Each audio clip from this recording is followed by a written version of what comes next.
السلام علیکم ورحمۃ اللہ وبرکاتہ۔ دوستوں اور عزیز ساتھیوں، آج کی اس ویڈیو میں ہم بات کرنے والے ہیں ایک خط کے بارے میں جو مولانا صاحب 2-4 دن پہلے دارالعلوم دیوبند گئے تھے۔ دوستوں اسی کو اوپر ایک خط آیا ہے، وہ خط آپ اپنی اسکرین پر بھی دیکھ سکتے ہیں۔ دوستوں اور عزیز ساتھیوں، اس خط کے اندر کیا کہا گیا ہے یہ ساری وضاحت اس ویڈیو کے اندر آپ کو ہم پڑھ کر سنانے والے ہیں۔ تو دوستو اس ویڈیو کو مکمل دیکھیے اور اس ویڈیو کو فل واچ کیجیے۔ دوستو یہ خط حضرت مفتی ابوالقاسم صاحب دامت برکاتہم کے لیے ہے۔ دوستو حضرت امید ہے کہ آپ خیریت سے ہوں گے اور دین کے کام میں مشغول ہوں گے۔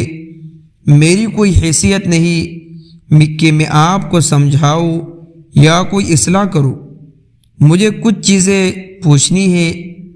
ایسا ہمیشہ دیکھا گیا ہے کہ جب بھی نظام الدین کے امیر مولانا سعد صاحب دارالعلوم دیوبند جاتے ہیں اور وہاں کے علماء سے ملاقات کرتے ہیں تو آپ کا وضاحتی بیان آ جاتا ہے، اور کوئی بھی کال آپ کو کرتا ہے تو بغیر تحقیق کے آپ اس کا جواب دے دیتے ہیں۔ ایسا ہی مولانا محمود مدنی صاحب دامت برکاتہم کے معاملے میں بھی ہوا تھا کہ مولانا صاحب دارالعلوم دیوبند گئے، وہاں کے علماء سے ملے، اور ملنے کے بعد کوئی ایسا تاثر نہیں دیا گیا کہ دارالعلوم دیوبند نے ان کا رجوع قبول کیا ہو۔ وہاں کی طرف سے جو خط آیا وہ یہ تھا کہ دارالعلوم دیوبند کے اکابرین سے ملاقات ہوئی، اور آپ سے ملاقات صرف اس لیے نہیں ہو پائی کہ آپ کی طبیعت خراب تھی۔ حضرت یہ درست نہیں ہے کہ آپ مولانا صاحب کو کیا سمجھتے ہیں۔ اگر واقعی انہیں گمراہ نعوذ باللہ کافر سمجھتے ہیں تو آپ براہ راست کہہ دے، گھبرائے نہیں۔ ایک مولانا سعد صاحب ہے جو مسلسل اپنے بیانات میں کہتے رہتے ہیں کہ میرا مرکز دارالعلوم دیوبند سے، وہاں کے علماء ہمارے سر کا تاج ہے، پوری دنیا کو دارالعلوم دیوبند سے رجوع کرنا چاہیے، اور آپ شدت اختیار کیے ہوئے ہیں۔ ایسے مسائل حل نہیں ہوں گے، اسی وجہ سے نئے فرقے بن رہے ہیں۔ اگر آپ کو واقعی فتویٰ لگانا ہے تو ان کے دادا اور پردادا پر بھی فتویٰ لگائیے، کہ مولانا الیاس صاحب رحمۃ اللہ علیہ اور مولانا یوسف صاحب رحمۃ اللہ علیہ بھی ایسے بات کیا کرتے تھے۔ ان کا ثبوت دونوں حضرات کی ملفوظات ہے، اگر آپ کو وقت ملے تو ضرور پڑھے۔ مولانا صاحب کی اصلاح آپ غلط طریقے سے کر رہے ہیں۔ اگر ایسے ہی عوامی طریقے سے اصلاح ہوتی رہی تو بہت بڑا فتنہ کھڑا ہو جائے گا، جس کے ذمہ دار آپ ہوں گے۔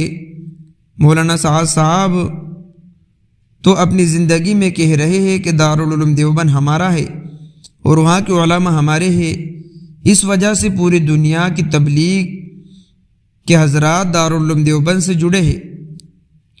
کیا معلوم کہ مولوی صاحب کے لڑکے یہ نہ کہے، لیکن مجھے امید ہے کہ مولانا الیاس کا خون ہمیشہ دارالعلوم دیوبند سے جڑا رہے گا۔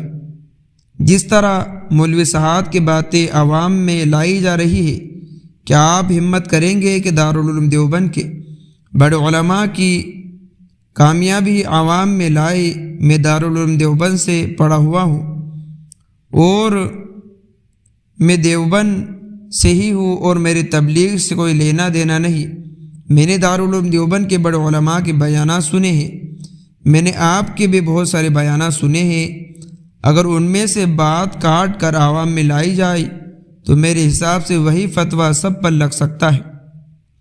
آپ مجھے بتائیے کہ مولوی صاحب کی بات سن کر کتنے لوگ گمراہ ہوئے، مجھے پوری فہرست نکال کر دے۔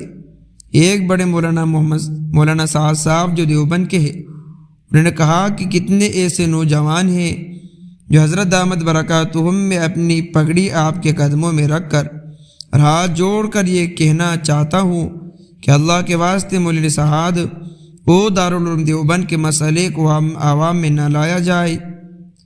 میں آپ کا خادم نعیم الدین قاسمی سہارنپور یوپی انڈیا سے ہوں۔ تو دوستو یہ خط جو آیا تھا وہ آپ کے سامنے ہم نے پوری طریقے سے پیش کیا ہے۔ آپ لوگوں کی کیا رائے ہے کمنٹ کر کے بتائیے۔ ملتے ہیں نیکسٹ ویڈیو میں۔ السلام علیکم۔